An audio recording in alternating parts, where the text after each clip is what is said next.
ইসরো এবার লঞ্চ করতে চলেছে আদিত্য L1। এই মিশনের স্পেসক্রাফট 4 মিলিয়ন কিলোমিটার ট্রাভেল করেছিল। 2025 সালে এক ভয়ানক সৌরঝড় আসতে চলেছে। হ্যালো ভিউয়ার্স, চন্দ্রযান 3-র ঐতিহাসিক সাফল্যের পর ইসরো তথা ভারত এবার সূর্যের পথে পাড়ি জমাতে বসেছে। হ্যাঁ, ঠিকই শুনছেন, ইসরো এবার লঞ্চ করতে চলেছে আদিত্য L1, ইন্ডিয়ার first solar mission. Aditya L1 এর আনুমানিক উৎক্ষেপণের দিন 2 সেপ্টেম্বর 2023 ঠিক করা হয়েছে। সোলার মিশনের নাম শুনলেই অনেক প্রশ্ন মাথায় চলে আসে, তাই না? ওই হাই টেম্পারেচার, এতটা রাস্তা, সর্বোপরি ওখানে গিয়ে হবেটা কি? আমরা আগের ভিডিওতে দেখিয়েছিলাম চন্দ্রযান 3 মিশন কতটা গুরুত্বপূর্ণ। ঠিক সেরকমই সোলার মিশনটাও খুবই গুরুত্বপূর্ণ আমার আপনার সবার জন্য।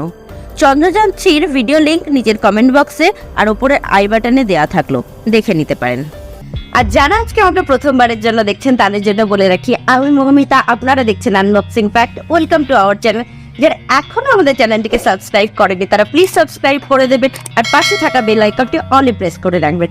আর যদি আপনি এই ভিডিওটি ফেসবুকে দেখে থাকেন তাহলে অবশ্যই আমাদের পেজটিকে ফলো করে রাখবেন। আদিত্য L1 মিশনের ব্যাপারে জানার আগে একটা জিনিস একটু জেনে রাখা ভালো। বিশ্বের প্রথম সোলার মিশন লঞ্চ করেছিল নাসা 2018 সালে, পার্কার সোলার প্রোব মিশন। এই মিশনের স্পেসক্রাফট 4 মিলিয়ন কিলোমিটার ট্রাভেল করেছিল। এই মিশন সূর্যকে কাছ থেকে পর্যবেক্ষণ করার জন্যই লঞ্চ করা হয়েছিল। এবার আসা যাক আদিত্য L1 মিশনের ব্যাপারে। এই সোলার মিশনের আসল উদ্দেশ্য হলো সূর্যকে কন্টিনিউয়াসলি পর্যবেক্ষণ করা। তো প্রশ্ন হলো, কি পর্যবেক্ষণ করা হবে আর কেনই বা করা হবে? নাম্বার 1, সূর্যের আবহাওয়াকে কন্টিনিউয়াসলি মনিটর করা হবে, কারণ পৃথিবী সহ পুরো সৌরমণ্ডলের আবহাওয়া নির্ভর করে সূর্যের আবহাওয়ার উপর। আরেকটি গুরুত্বপূর্ণ উদ্দেশ্য হলো সূর্য থেকে তৈরি কোনো সৌরঝড় পৃথিবীর দিকে ধেয়ে আসছে কিনা সেটা পর্যবেক্ষণ করা। এখন প্রশ্ন, সৌরঝড় কি বা সৌরঝড়ের জন্য পৃথিবীর কি কি ক্ষতি হতে পারে? সৌরঝড় 2 রকম হতে পারে। এক, অগ্নিস্ফুলিঙ্গ টাইপ, যেটা কিনা আলোর গতিতে ট্রাভেল করে পৃথিবীতে মাত্র 8 মিনিটে পৌঁছাতে পারে।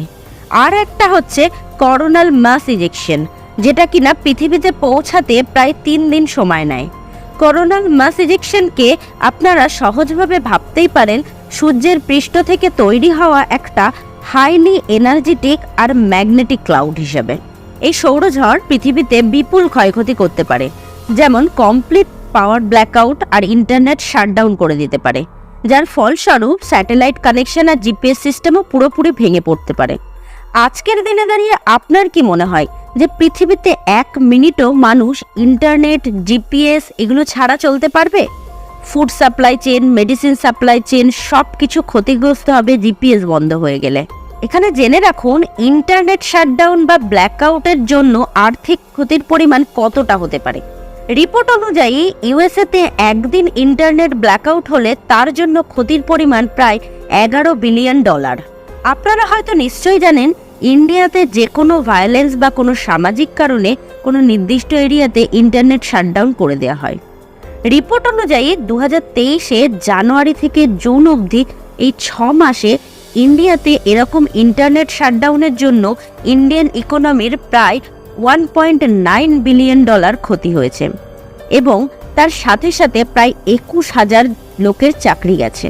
ইন্ডিয়াতে প্রতি ঘন্টায় ইন্টারনেট শাটডাউনের জন্য ইন্ডিয়ান ইকোনমিকে প্রায় 2 কোটি টাকা মূল্য যোগাতে হয়। এবার প্রশ্ন হচ্ছে, এরকম ঘটনা বা সৌরঝড় কি আগে কখনো হয়েছে পৃথিবীতে বা আসতে চলেছে? 1859 সালে মানব জগতের ইতিহাসে পৃথিবী সব থেকে ভয়ানক সৌরঝড়ের মুখোমুখি হয়েছিল। সারা পৃথিবীর কমিউনিকেশন সিস্টেম তখন টেলিগ্রাফ মারফত হতো। সৌরঝড়ের জন্য ওই সময় পুরো টেলিগ্রাফ সিস্টেম ফেল করে গিয়েছিল। এই ঘটনাকে ক্যারিংটন ইভেন্ট বলা হয়। এরপর 2011 সালে এক সৌরঝড় চায়নার দক্ষিণাংশে রেডিও কমিউনিকেশন সিস্টেমকে পুরোপুরি কোলাপস করে দেয়। নাসার রিপোর্ট অনুযায়ী 2025 সালে এক ভয়ানক সৌরঝড় আসতে চলেছে, যার জন্য সারা দুনিয়া হয়তো ইন্টারনেট অ্যাপোকালিপসের মতো ঘটনার সাক্ষী থাকতে পারে। এবার ব্যাপার হচ্ছে, সৌরঝড়ের এই প্রভাব থেকে বাঁচার উপায়টা কি? সৌরঝড়ের জন্য সম্ভাব্য ক্ষয়ক্ষতির কথা মাথায় রেখে সায়েন্টিস্টরা already power backup, huge energy মুভমেন্টের জন্য রিসার্চও আরম্ভ করে দিয়েছেন। যদিও এখনো পর্যন্ত সৌরঝড়ের জন্য ব্যাপক ক্ষয়ক্ষতি থেকে বাঁচার উপায় হিসেবে পাওয়ার গ্রিডকে বন্ধ করে রাখাটাই সবথেকে বেশি গুরুত্বপূর্ণ হিসেবে দেখছেন সায়েন্টিস্টরা। সুতরাং বুঝতেই পারছেন যে ইন্ডিয়ার এই সোলার মিশন কতটা উল্লেখযোগ্য আর গুরুত্বপূর্ণ ইন্ডিয়ান আর গ্লোবাল ইকোনমির জন্য। এবার আপনাদের সহজ ভাষায় ইন্ডিয়া সোলার মিশনটা একটু ব্যাখ্যা করি। পৃথিবী থেকে চাঁদের দূরত্ব 3,84,000 কিলোমিটার, আর পৃথিবী থেকে সূর্যের দূরত্ব প্রায় 15 কোটি কিলোমিটার। চাঁদে পৌঁছাতে চন্দ্রযান 3 সময় লেগেছিল 40 দিন। তাহলে নিশ্চয়ই ভাবছেন সূর্যে পৌঁছাতে কতদিন সময় লাগবে? আর তাছাড়া সূর্যের কাছাকাছি গেলে তো স্পেসক্রাফট জ্বলে যাওয়ার কথা। হ্যাঁ, একদম ঠিকই ভাবছেন। আদিত্য L1 স্পেসক্রাফটটা যাবে ল্যাগ্রেঞ্জ পয়েন্ট পর্যন্ত, যাকে শর্ট ফর্মে L1 বলা হয়ে থাকে। এই L1 পয়েন্টের দূরত্ব পৃথিবী থেকে প্রায় 15 লাখ কিলোমিটার।